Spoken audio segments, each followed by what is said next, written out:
오늘은 10번째 시간인데요. 오늘 느헤미야서 설교를 오늘 종료를 하겠습니다. 오늘 마지막 설교의 제목은 자원하는 헌신의 아름다움, 이런 제목입니다. 여기서 강조하고 싶은 단어가 자원이라는 단어예요. 우리 교회 어떤 자매가 예수님을 믿고 교회 와서 예수님 믿고 은혜 받고 자기 이름을 바꿔버렸어요. 자원이라고 바꿨어요.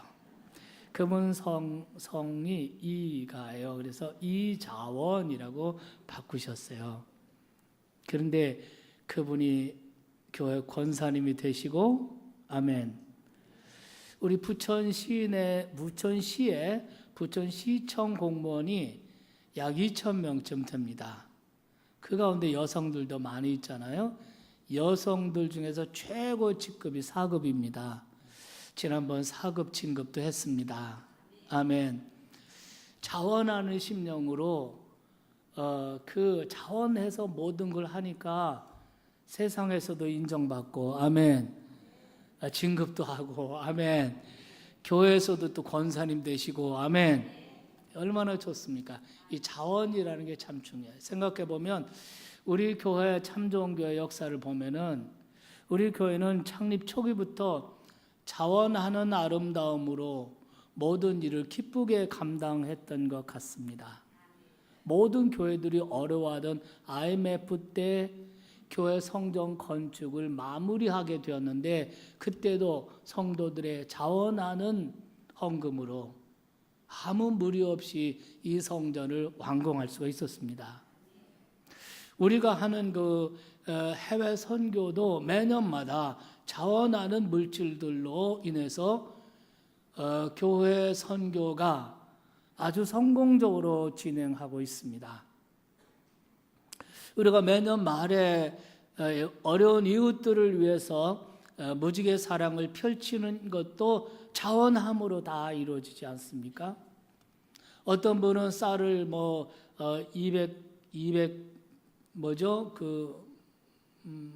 포죠. 한 포, 두 포 할 때 이렇게 내기도 하고, 어떤 분이 10포도 내기도 하고, 이래서 우리 지역에 소외되고 어려운 이웃들, 또 그런 청소년들, 이런 사람들을 무지개 7가지의 다양한 방법으로 우리의 소외된 이웃들을 이것도 다 자원입니다. 저는 이런 교회의 전통, 이런 아름다운 전통은 격려되고 지속되어야 된다고 저는 생각합니다.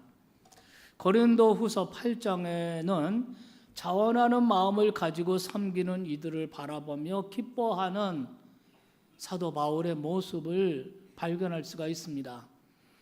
고린도전서 8장 2절 3절에 보면은 환난의 많은 시련 가운데서 그들의 넘치는 기쁨과 극심한 가난이 그들의 풍성한 연보를 넘치도록 하였다는 거예요. 여러분, 환난의 많은 시련이다, 또 극심한 가난이다, 그러면 연보가 줄어야 됩니다. 그런데 오히려 그 연보가 넘쳤다는 것입니다. 그 다음에 보면 내가 증언하노니 그들이 힘대로 할 뿐만 아니라 힘에 지나도록 자원해서 했다는 거예요. 자원함으로 하면 똑같은 일을 하더라도 120%, 150%의 능력이 나타나는 것입니다. 억지로 하면 자기 능력 안 나타나요. 그러나 자원함으로 모든 일을 하면 직장 일도 자원해서, 할렐루야, 가정에서도 자원해서, 교회 안에서나 밖에서나 세상 어느 곳에도 자원하는 심령, 이런 사람은 반드시 성공한다. 네. 그리고 이어지는 16절 17절 보면은 바울의 동역자 디도가 자원함으로 고린도에 내려가서 그 어려운 성도들을 섬기는 모습을 보면서 기도하는 거예요. 하나님, 그 디모데 동역자 디도에게 이러한 자원하는 마음을 주셔서 하나님 감사합니다. 할렐루야. 우리 같이 읽겠습니다.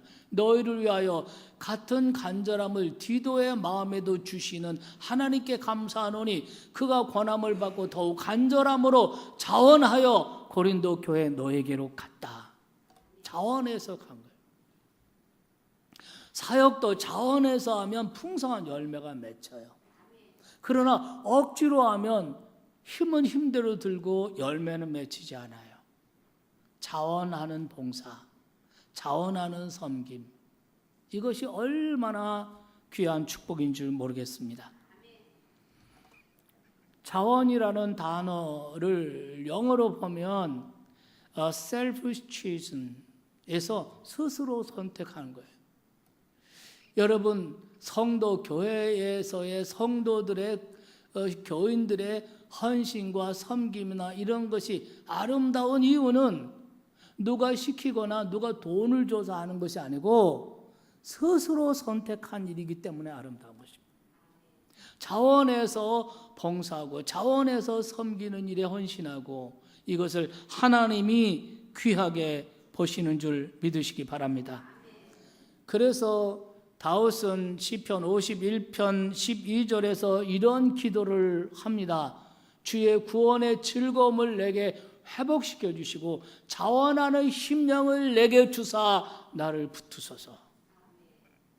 다윗은 정말 하나님의 은혜를 받고 그 은혜 속에서 구원의 즐거움이 넘치던 사람이고, 그리고 자원하는 심령이 충만했던 사람인데, 그런데 다윗이 범죄하고 하나님에게서 멀리 떨어진 이후에 나타난 두 가지 증상이 있었습니다. 하나는 그렇게 기쁨이 충만하던 그 구원받은 기쁨, 구원받은 즐거움, 감격이 없어진 거예요. 그러더니 거기에 바로 뒤따라온 게 뭐냐면 자원하는 심령이 사라진 거예요. 그래서 그는 깨닫고 하나님 앞에 통회하고 자기 죄를 회개하면서 간절히 간구한 게 뭐냐면, 하나님, 그때 그 구원의 즐거움을 다시 회복시켜 주세요. 내가 하나님 처음 만날 때, 내가 은혜 받았을 때 그 구원의 기쁨과 감격을 다시 회복시켜 주시고 자원하는 심령을 내게 다시 주사 나를 붙드소서. 오늘 이 설교를 듣고 여러분 모두에게 자원하는 심령이 회복되기를 주의 이름으로 축원합니다.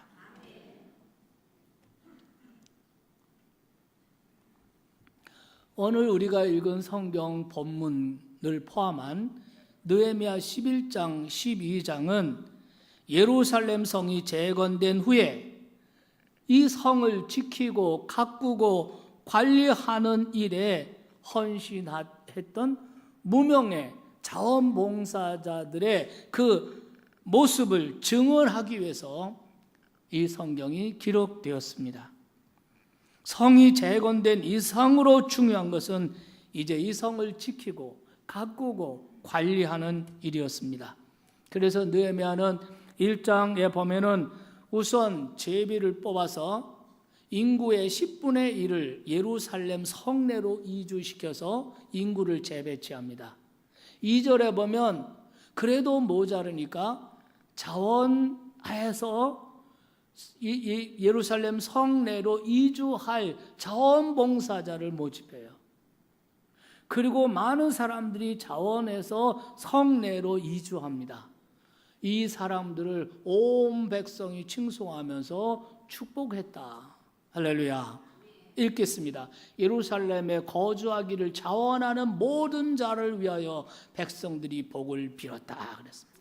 우리가 얼른 생각하면은 앞다퉈서 예루살렘 성내로 가야, 왜냐하면 예루살렘 성 안에 들어가 사는 것이 좋을 듯한데, 그때 당시에는 이제 무너지고 폐허된 예루살렘을 이제 성을 쌓고 대문을, 성문을 만들고 다 성을 쌓기는 했지만, 그러나 그곳에는 아직도 정리되지 않고 또 아직도 가꿔야 되고 기반 시설을 만들고 이런 많은 일들이 기다리고 있습니다. 그리고 전쟁이 났다 하면 적들은 제일 첫 번째 공격 대상이 예루살렘 성입니다. 그러니까 그때 당시에 이스라엘 백성들이 예루살렘 성내로 이주한다는 것은 많은 책임질 일에 대해서 헌신을 해야 한다는 의미가 되는 거고, 또 적들의 공격 타겟이 된다는 그 위험을 감수하는 일이었습니다. 그래서 처음에는 제비 뽑아서 10분의 1을 이주시켰지만 부족하니까 자원을 받았는데, 이런 많은 책임과 헌신과 위험이 있음에도 불구하고 많은 사람들이 자원해서 할렐루야 예루살렘 성 안으로 이주하였습니다. 그리고 11장 우리가 1절 2절 본문 읽었는데 3절 4절부터 쭉 보면 그거 뭐냐면 전부 다 그때 예루살렘 성 안으로 자원해서 이주한 사람들, 그 사람들의 이름이 전부 다 기록되었습니다. 느헤미야서는 이런 헌신의 아름다움을 전하기 위해서 11장 3절 이하에서 자원 헌신자들의 명단을 매우 꼼꼼하게 다 기록하고 있는 것입니다. 우리는 이 본문 성경을 통해서 하나님의 백성들이 그때 연대로 주전 445년경에 많은 세월이 흘렀지만 시대를 초월해서 하나님의 백성들인 여러분과 제가 하나님 나라를 위해서 자원해서 헌신해야 할 영역들이 어떤 영역인지, 그리고 자원해서 헌신하는 그 모습을 하나님이 얼마나 기뻐하시고 기억하시는지 오늘 성경을 통해서 우리가 깨닫고 느낄 수 있기를 주의 이름으로 축원합니다. 그러면 먼저 오늘날 우리가 하나님 나라를 위한 자원 헌신의 영역들이 어떨까? 여러분, BC 445년경의 일이고 지금은 AD 2017년이에요. 상당히 많은 세월이 흘렀습니다. 2500년, 약 2500년의 세월이 흐른 지금이지만 시대를 초월해서 하나님의 나라를 위한 사역은 너무나 놀랍게도 그 영역들이 비슷합니다. 첫째, 성전 사역입니다. 이 성전 사역이라는 것은 성전 안에서 일어나는 예배와 관련된 사역들입니다. 또한 교육 사역들을 의미하는 것입니다. 11장 11절 12절에 보면 이 하나님의 성전에서, 성전 안에서 성전 사역에 헌신한 사람들의 명단이 쭉 기록되어 있어요. 그리고 그 사람들이 도합 822명이었다. 대단한 숫자가 아닙니까? 성전 사역을 소중히 여기는 마음이 그들에게 없었더라면 성전 안에 와서 사역하는 이 일에 이만한 숫자의 헌신자들이 일어나지 않았을 것입니다. 그들은 포로 귀환 후에 그들이 얼마나 경제적으로 얼마나 열악하고 얼마나 힘들고 삶이 힘들고 고됐겠습니까? 그러나 그들이 안식일마다 성전에 모여서 하나님을 예배하는 삶이 그들에게는 정말 그 어떤 것도 바꿀 수 없는 소중한 것들이었습니다. 그들은 예배 성전에 와서 예배하면서 인생의 진정한 비전과 용기와 지혜와 힘을 얻었습니다. 성전 사역의 중요성을 그만큼 그들은 인식하고 느끼고 경험하고 있었기 때문에 822명이 자원해서 예루살렘 성 안으로 이주하고 그리고 성전에서 예배와 그리고 교육 사역을 위해서 헌신했다는 것입니다. 오늘은 어떻습니까? 예배의 중요성, 이것은 신약 시대에도 결코 폐기된 일이 없습니다. 구원받고 하나님의 백성된 우리들의 첫 번째 가는 책임, 의무가 무엇인지 아십니까? 첫 번째 되는 영광, 하나님의 전에 모여서 하나님의 백성들이 하나님을 예배하는 것입니다. 교회의 가장 중요한 목적은 하나님을 예배하여 하나님을 영화롭게 하는 것입니다. 우리는 예배를 통해서 하나님을 만나는 영광을 경험합니다. 우리는 예배를 통해서 우리의 연약함을 고백하고 속죄함을 받습니다. 우리는 예배를 통해서 인생의 비전을 발견합니다. 우리는 예배를 통해서 치유와 회복을 경험합니다. 여러분, 예배는 이 지상에서만 있는 것이 아니라 우리가 이 다음에 하나님 나라 가고 천국 갔을 때 하나님 나라에서 영원히 계속되는 것이 예배인 것입니다.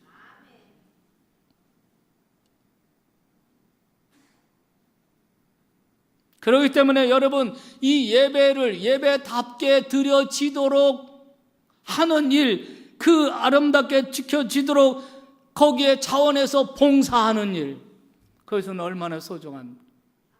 하나님이 그것을 얼마나 기뻐하시겠습니까? 또한 우리의 다음 세대들에게 이 예배를 가르치고 이 예배의 주인이신 하나님을 가르치고 하나님이 우리에게 행하신 일들을 가르치는 교육사역, 그것은 또 얼마나 중요한 일입니까? 만일 당시에 그들이 성을 건축 재건하고 성전을 재건하고 그러나 이 성전 사역에 자원하는 헌신자들이 없었더라면 지금쯤 이스라엘 백성들의 모습은 어떤 모습으로 살아가고 있을까요?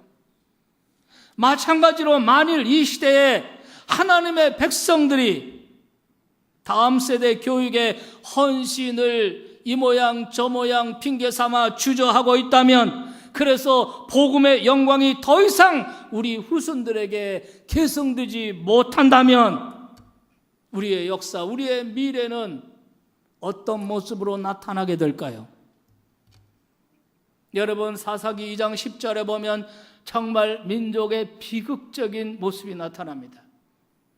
여호수아 시대, 모세 시대에 그들은 하나님의 율법을 존중하고 하나님을 섬겼습니다. 하나님이 그들과 함께 하셨습니다.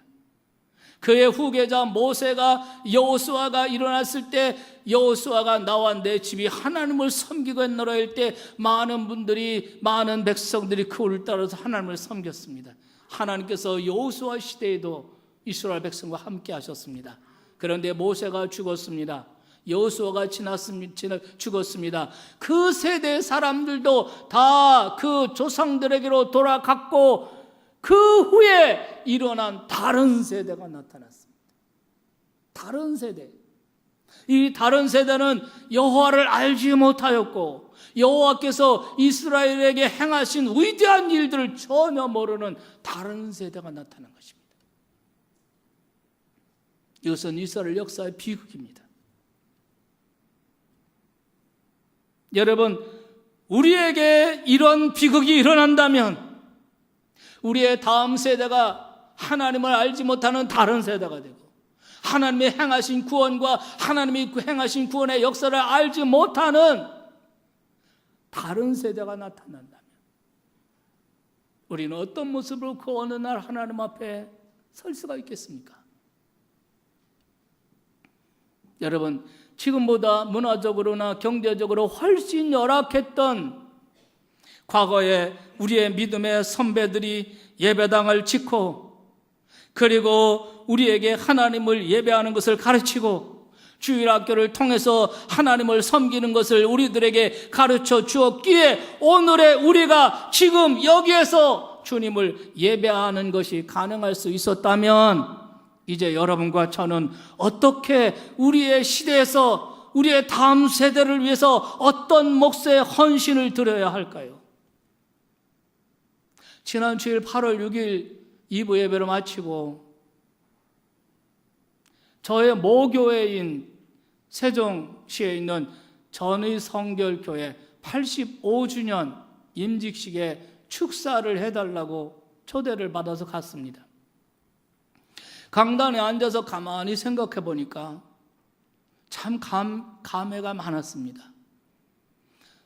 제가 1968년 중학교 3학년 때 그 교회에서 세례를 받고 나니까 목사님께서 주일학교 반사를 임명했습니다. 제가 지금도 이렇게 조그맣지만 중학교 3학년 때 가방 들으면 가방이 바닥에 끌릴 정도였습니다. 그런 나에게 주일학교 선생을 하라고 반사를 맡겼습니다. 그리고 1972년에 제가 폐병 중증으로 사경을 헤맬 때 그 전의교회 부흥회에 가서 성령의 불세례 받고 기적적으로 병 고침 받고 그러면서 소명을 받아서 1974년에 신학을 하기 위해서 그 교회를 떠났습니다. 가만히 생각해 보니까 43년 만에 와서 목사가 돼서 총회장이 돼서 그 교회로 온 겁니다. 그런데 여러분, 제가 그 조그만 그 중3짜리 주일학교 교사로, 그런데 그 교사로 발령해서 딱 가보니까 유치반에 학생이 딱 2학생이 있었어요. 여러분, 그 학생의 이름을 제가 잊을 수가 없습니다. 왜냐하면 그때부터 1968년 중학교 3학년 때부터 지금 오늘 이 시간까지 나는 성경을 가르치는 성경 교사의 일을 하고 있기 때문에 나에게 첫 번 학생을 잊을 수가 없어요. 남자아이하고 여자아이 하나 있었는데 남자 이름은 이주만이었고 또 하나 여자 이름은 오현주였습니다. 근데 놀라운 것은 그날 그 예배 85주년 예배 갔는데 그 이주만이가 목사가 돼서 와 있었습니다. 왜 왔나 그랬더니 자기 모교이니까 왔나 그랬더니 그것도 있었겠지만 그때는 그 동생은 교회 안 나왔어요. 근데 그 동생 이주영이가 장로 장립을 받는 거예요. 할렐루야. 예. 그리고 여학생 그 오현주는 그 교회 권사가 되어 있었어. 그 오현주가 유치반에 있을 때 그 동생은 나는 알지도 못하고 교회도 안 나왔어. 그런데 그 동생이 나와서 성가대 지휘를 하고 있어. 할렐루야. 그 오현주의 어머니는 그 엄마가 내가 초등학교 때 그분이 주일학교 교사였어. 예. 금년 4월에 하나님 나라 가셨어요. 제가 정말 4월달 얼마나 총회적으로 바쁜데 그런데 그 선생님 잊을 수 없어요. 그래서 제가 장례식에 갔습니다. 여러분, 이 짤막한 요 한 커트의 얘기를 들으면서 여러분 무엇을 느끼십니까? 중학교 3학년 정말 아무것도 모르는 또 거기다 학생도 똑똑하지 못한 유치부 애들, 그런데 그들에게 하나님의 말씀을 전하고 하나님의 사랑으로 그들을 세워가고 그랬더니 목사가 되고 장로가 되고. 할렐루야. 왜냐하면 하나님의 말씀 자체의 능력이기 때문에. 그렇기 때문에 여러분, 교회 안에서 예배 사역과 교육 사역에 자원해서 헌신하는 일이 얼마나 개인적으로도 보람 있고 가치 있고 하나님이 얼마나 기뻐하신 일이겠습니까? 왜 교사하는 일을 그렇게 주저하십니까? 나는 성경을 몰라서요. 배우세요. 교사 훈련 받으세요. 여러분은 다 대학을 나오시고 많은 경험을 갖고 있고 여러분이 말씀만 배워서 정말 어린 청소년들에게, 어린 아이들에게 정말 신앙을 가르치고 예배를 가르쳐주고, 아멘, 하나님을 가르쳐주고 성경을 가르쳐주고 그들을 위해서 기도하고 그들을 세워간다면 하나님 나라를 세워가는 일에 얼마나 큰 일입니까? 오늘 설교하면서 생각하니까 우리 김종현 장로님 처음에 저 김천에서 대학 졸업 맞고 와서 서울에서 직장 다니면서 부천에서 조그만 방 세 얻어가지고 부부가 살았습니다. 그런데 그분이 교회를 나오셨어요. 교회를 나오셨는데 주일마다 없어지는 거야. 어디 가나 했더니 주일학교 교사이기 때문에 어디 가면 김천을 가는 거예요. 김천 가서 주일학교 하시고 그리고 오시고, 가지 마시고 참 좋은 게 주일학교 하세요, 이 말이 안 떨어져. 왜냐하면 너무나 충성스럽게 교사의 사명 감당하는데 아무리 우리 참 좋은 게 일꾼이 부족해도 말이 안 떨어져.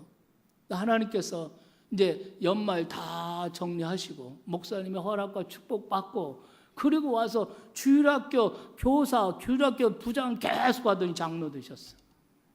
할렐루야. 여러분, 왜 교학교 교사를 왜 주저하십니까? 그거 왜 힘들어하십니까? 나는 우리 교회 목사님, 사모님들, 또 우리 교회 권사님들, 장로님들, 우리 교회에서 최고 고급 인력이야. 이런 분들은 전부 다 주일학교 가서 아이들을 위해서 기도해주고, 아멘, 이 일을 해야 돼요. 우리가 이 일을 제대로 못하면, 우리가 하나님께로 돌아가고 열조에게로 돌아가면 그 후에 다른 세대가 나타나는 거예요. 하나님을 전혀 알지 못하는. 그러니 성경적 가치관이 있습니까?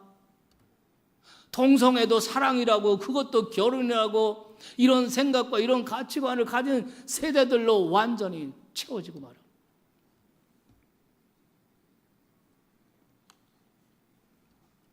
저는 우리 교회에서 다양한 연령층의 교회학교 각 부서에서 교사로 자원하여 일어나는 모습을 보고 싶습니다. 어느 날 장로님이 목사님 제가 주일학교 교사하겠습니다. 어느 날 권사님이 목사님 제가 부족하지만 제가 주일학교 교사하겠습니다. 교사들이 다 담임들이 다 있지만 그래도 제가 가서 간식이라도 주고 아이들을 위해서 기도해주고 선생님들을 섬기는 일을 하겠습니다. 이런 일들이 일어나는 것을 보고 싶습니다.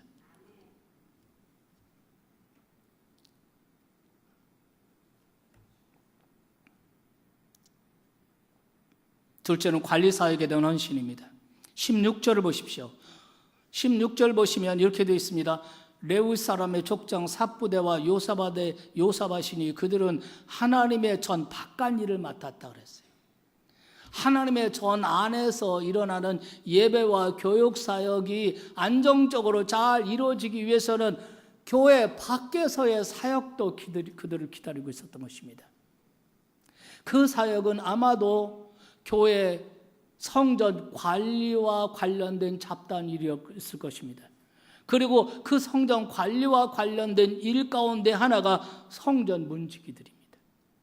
여러분 19절 말씀해 보면 성전 문지기로 자원한 사람들이 무려 172명이라고 그랬습니다.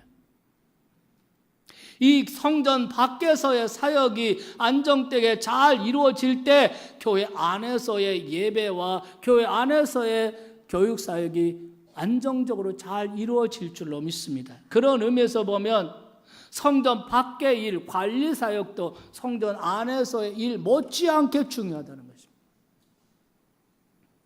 우리 교회 정황에 비춰보면 이분들은 아마 예배 일찍 와서 여러분 교회 오실 때 안내하시는 분, 또 주차 안내하시는 분, 또 차량을 가지고 또 운행하시는 분, 이런 분들일 것이라고 생각합니다. 여러분 안내하시는 분, 주차 안내하시는 이런 분들에게 여러분이 정말 깊은 마음으로 감사를 표현해 보신 적이 있으십니까? 여름에 비가 쏟아지고 아침부터 그냥 그 뜨거운 열기로 정말 감당할 수 없는 그 열기 가운데 여러분 도로 위에 서서 주차봉을 가지고 주차 안내하시는 분들, 이런 분들에게 진정한 마음의 감사를 표현해 보신 적이 있으십니까? 아니면 감사를 표현하기는커녕 여러분이 그 주차 안내에 거부하고 자기 마음대로 내 멋대로 고집대로 행해서 그런 자원봉사자들의 마음을 낙심시키고 그들의 그 자원사역을 낙심케 하는 일들, 이런 일들은 없었습니까? 여러분이 생각할 때 주차 안내를 이렇게 하면 좋은데 이런 좋은 아이디어가 있으시다면 혹시 여러분이 이런 사역에 여러분이 직접 합류하실 수는 없습니까? 그 외에도 여러분 지하 보일러실에서 보일러를 관리하는 일이라든가 에어컨을 관리하는 일이라든가 여러분 더 방송실에서 또 방송하는 이런 일이라든가 이런 모든 일이 뭐냐면 교회 안에서 성전 안의 사역들, 예배 사역과 교육 사역을 안정하게 지원하는 이런 일들은 이것이 관리 사역이라는 것입니다.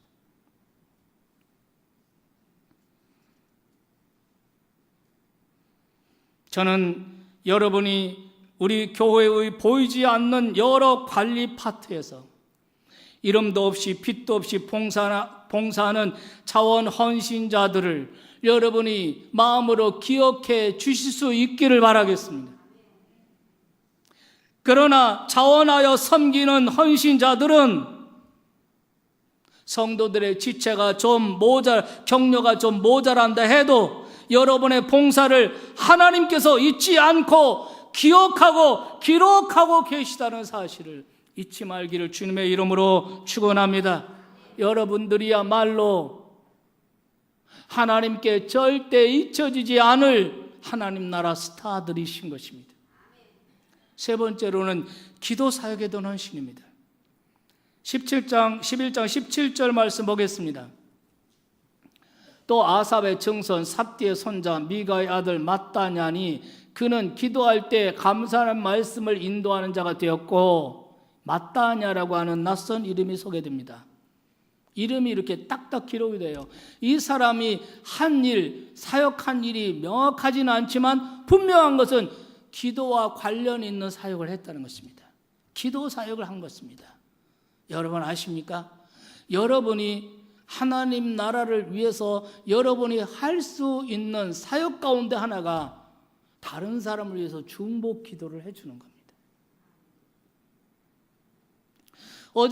어제 제가 문자를 받았습니다. 우리 교회 자매이신데, 젊은 자매, 농협 다니는 자매이신데, 이 자매의 남편이 지금 39인가 그래요. 얼마나 젊어요. 폐암 말기. 그 자매가 보낸 카톡을 보니까 정말 고통만 안 당하면 좋겠다는 거예요. 39세인데 폐암 말기가 된 거예요. 방법이 없어. 얼마나 힘드시겠습니까?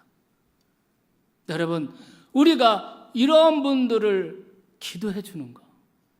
여러분, 우리가 이 예배당 올 때 엘리베이터 타고 내려오시거나 식당 갈 때, 올라갈 때 여러분 엘리베이터 먼저 타는 일에 관심 많으시죠? 그 엘리베이터가 얼마나 또 완행열차인지 몰라. 그런데 그 엘리베이터실 바로 옆에 보면 중복기도함이 있어요. 여러분이 그런 분들이 중복기도를 긴급한 기도 제목을 적어서 함에 넣으면 우리 교회 중복기도 사역팀들이 그 카드를 들고 계속해서 그분을 위해서, 그 가정을 위해서 기도를 하고 있다는 걸 아십니까? 이 설교가 있기 전에 중복기도 사역자들이 오늘 담임 목사님의 설교에 성령의 기름 부으심이 있도록, 이 설교를 통해서 성도들이 하나님의 음성을 듣고 변화를 받고 은혜 받게 해달라고 기도한다는 거 아십니까? 이거는 눈에 보이지 않아요. 이런 눈에 보이지 않는 사역들이 있기에 오늘 우리가 이렇게 앉아서 예배를 할 수 있는 것입니다. 저는 우리 교회에 많은 성도님들이 중복기도 사역 훈련을 받고 중복기도로 교회 사역에 참여하는 일들이 많이 일어나는 것을 보고 싶습니다. 그리고 중복기도 사역 훈련을 받았고 전에 이 사역을 하던 사람들, 그런데 지금은 떠나 있는 분들, 이런 분들의 컴백도 보고 싶습니다. 우리 교회 중복기도 사역이 왕성하게 일어나기를 주님의 이름으로 축원합니다. 넷째는 찬양 사역에 대한 헌신입니다. 11장 22절 말씀에 보면은 우시라는 사람이 나옵니다. 노래하는 자들은 아삽 자손 중에 미가의 현손 mat단야의 증손 하사바의 손자 바니의 아들 우시라는 사람을 소개하기 위해서 그의 족보를 쭉 얘기해요. 이유는 뭐냐면 이 우시라는 사람이 아삽의 후손이라는 걸 말해주기 위해서입니다. 그러면 이 아삽이 누구입니까? 다윗 시대에 다윗과 함께 찬양 사역을 통해서 민족의 부흥을 일으켰던 지도자 가운데 하나입니다. 우리가 시편을 보면 찬양시가 많이 나오잖아요. 그 찬양시의 대부분은 다윗의 시 혹은 아삽의 시.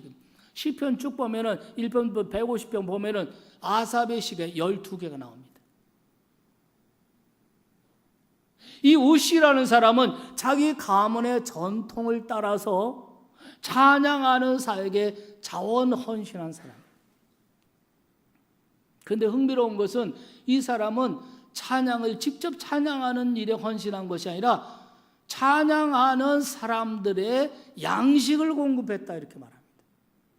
성전에서 찬양하는 사람이 다른 거 신경 안 쓰고 먹고 사는 거 신경 안 쓰고 찬양에 전념할 수 있도록 그들을 물질로 양식으로 지원하는 일을 했는데 성경은 그가 하나님을 찬양하는 사역이라고 이야기하고 있습니다.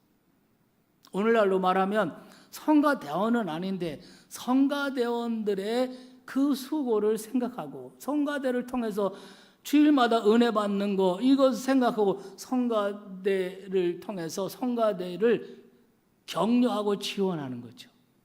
예. 그래서 성가대에 악기도 지원해주고 성가대원들 격려하면서 짜장면도 좀 사주시고 할렐루야. 이런 것도 성경은 뭐라고 말하면서 찬양 사역이라는 거예요.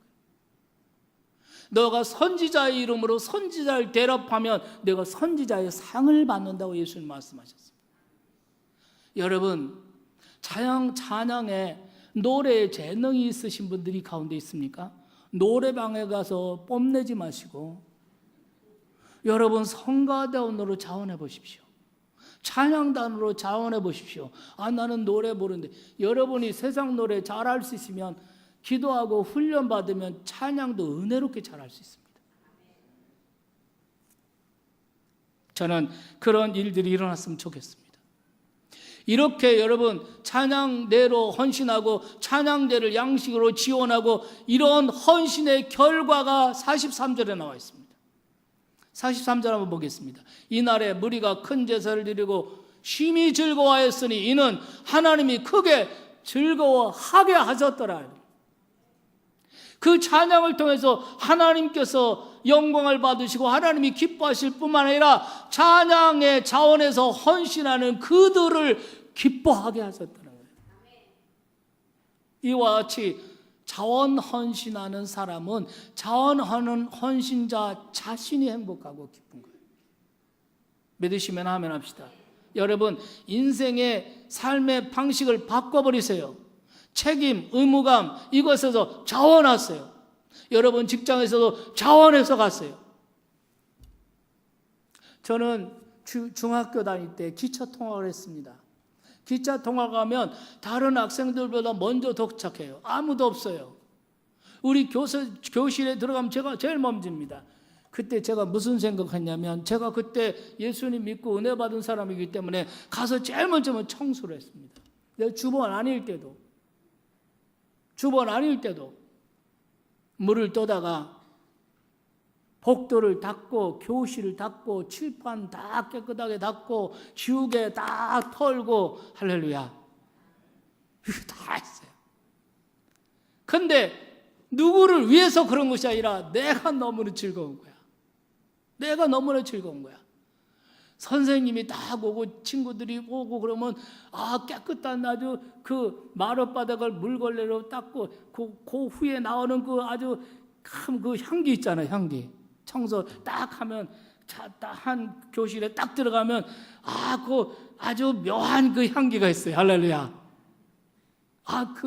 그 상쾌한 그 냄새를 맡으면서 선생님들이 들어오고 이게 너무 좋은 거예요. 할렐루야. 제가 신학교를 다닐 때 저희 교회 사찰이 없었습니다. 바닥은 흙바닥이었습니다. 그리고 의자 이렇게 있고 바닥이 그냥 마당에서 흙이었어요. 근데 제가 사찰은 아니었지만 그 흙바닥을 청소를 했습니다. 청소하다 보니까 여러분 이 밑바닥에 이렇게 이제 막 있는 거를 막 빗자루로 쓸고 그리고 하면은 먼지가 나가지고 이런데 막 먼지가 다 붙고 난리 납니다. 그래서 물을 뿌려야 되겠구나. 물을 뿌려가지고 또 쓰르니까 빗자락에 또 흙이 막 이만큼 그만 뭉쳐가지고 도저히 이게 안 됩니다. 이러다 보니까 지혜가 떠올라요. 지혜가 생기는 경험을 통해서 물을 싹 뿌리고 한 10분쯤 기다려 다 물이 들어갈 때까지. 그 다음에 빗자루로 쓰르니까 잘 쓸리고 할렐루야. 예. 그러고서 예배를 하는데 얼마나 자원봉사자들의 상급 자신이 너무 행복한 거야. 할렐루야. 가정에서도 그렇게 해보세요. 여러분 직장생활도 자원해서 하세요. 인생의 그 모든 것을 한번 확 바꿔보세요. 자원하는 인생이 되어보세요. 여러분이 행복하고 하나님이 기뻐하시고 주변 사람들이 기뻐해요. 우리 43절 그 다음에 보면 부녀와 어린아이도 즐거워했으므로 예루살렘이 즐거워하는 소리가 멀리서도 들렸다는 거예요. 할렐루야. 마지막 한 가지만 더 하겠습니다. 목장 사역에 대한 헌신입니다. 아니 이거는 시간이 많이 가서 그만하겠습니다. 어쨌든 여러분, 제가 어느 책을 읽다가 정말 감동적인 걸 읽었어요. 1964년의 일인데 경기도 포천 백암산 비무장지대에 배속된 한 초급 장교가 단풍이 물들기 시작하는 초가을 오후에 그 초소를 이렇게 경계 하는 거 순찰하는 겁니까? 그 순찰하다 하는데 평소에도 지나다니는데 그날 발견하게 된 양지 마른 쪽에 이렇게 돌무더기가 있는 것을 발견했어요. 그 저거에 뭘까 관심 있어 호기심에 가서 보니까 거기에 다 낡은 철모가 하나 있었고 거기에 팻말이 붙어 있습니다.